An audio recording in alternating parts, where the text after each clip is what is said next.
Hello, everyone. I'm Janet Salmons, a member of the New Social Media, New Social Science Project Network, and I'd like to share a few ideas about qualitative methods in social media research in an effort to spur your thinking and encourage you to participate in some of our upcoming discussions.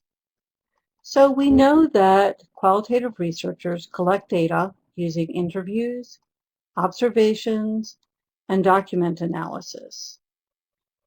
And we can do all of those online, but we can do more than simply import or adapt these approaches. We can reinterpret them in imaginative ways that take advantage of the unique characteristics of communication online. And we can collect rich data from diverse participants. So let's think a moment about communication online and how it's changed. We used to describe online communication as a dichotomy. It was either synchronous, in real time, or asynchronous, where a time lapse occurred between the initial message and response. The social media platforms allow us many more ways to communicate, so perhaps it's better imagined as a continuum. So let's think a moment about synchronous communication, because while we may be using a technology that allows us to communicate in real time, the other person may be engaged in a variety of conversations or tasks and not completely focused on this one communication. So let's use another term to describe that kind of focused real-time dialogue. I'm calling it synchronicity, drawing from media synchronicity theory. Then at the other end of the spectrum, we have certainly asynchronous communication that's still used, but we have other options I'm describing as near synchronous.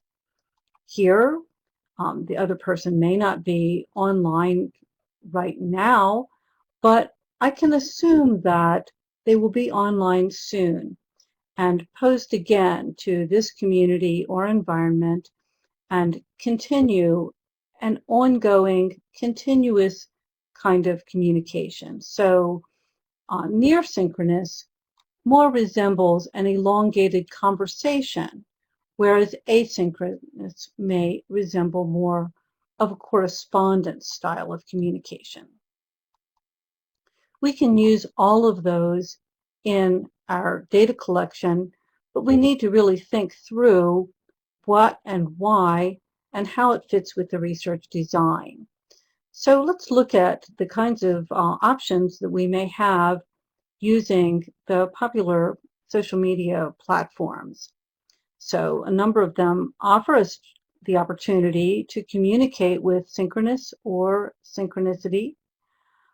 We can use the chat feature in Facebook to communicate with text and accompany other kinds of posts of images or media. We can similarly in Google Plus Hangout add video conferencing to our text messaging and shared files and posts. We can jump into a virtual environment in games or virtual worlds or Second Life and use visual interactions accompanied by text and audio. We can use Skype that allows us to video conference and text chat at the same time, or we can in real time use a tweet chat to communicate with short text messages. Now we could use any of these kinds of interactions for interviews, one-on-one or focus group or group interviews, or we could conduct observations or participant observations of live real-time events. In asynchronous and near synchronous options, we can use the public or private comment or forum features that accompany many blogs. Again, in Facebook, we've got the text posts along with posts of images and media. Similarly, in Google Plus, we have those options. And in LinkedIn or LinkedIn groups, we have the text and posts of images and media. Then in sites like Pinterest, we can make thematic series of posts that are primarily visual using images or media. And then again with Twitter, the short posts of text with links or other types of media. We can use any of these, again, for studies that involve observation, participant observation, ethnography. We can do document or archival analysis of the community, looking at posts and threads and a series of conversations or events. We can use the emerging approach called connected concept analysis to qualitatively review large data sets. Or we can conduct interviews and actually ask participants what they are doing and why, using text chat, messaging, or any of these other communication approaches. So with any of these styles of data collection, we have a series of new questions and considerations for the research design, for the way the study is conducted, and for the way it is reported and presented. Just a few questions are included here just to get you thinking. So with these interviews, we need to take a new look at the ways we sample and recruit to make sure that we have credible participants and our participants are who they say they are.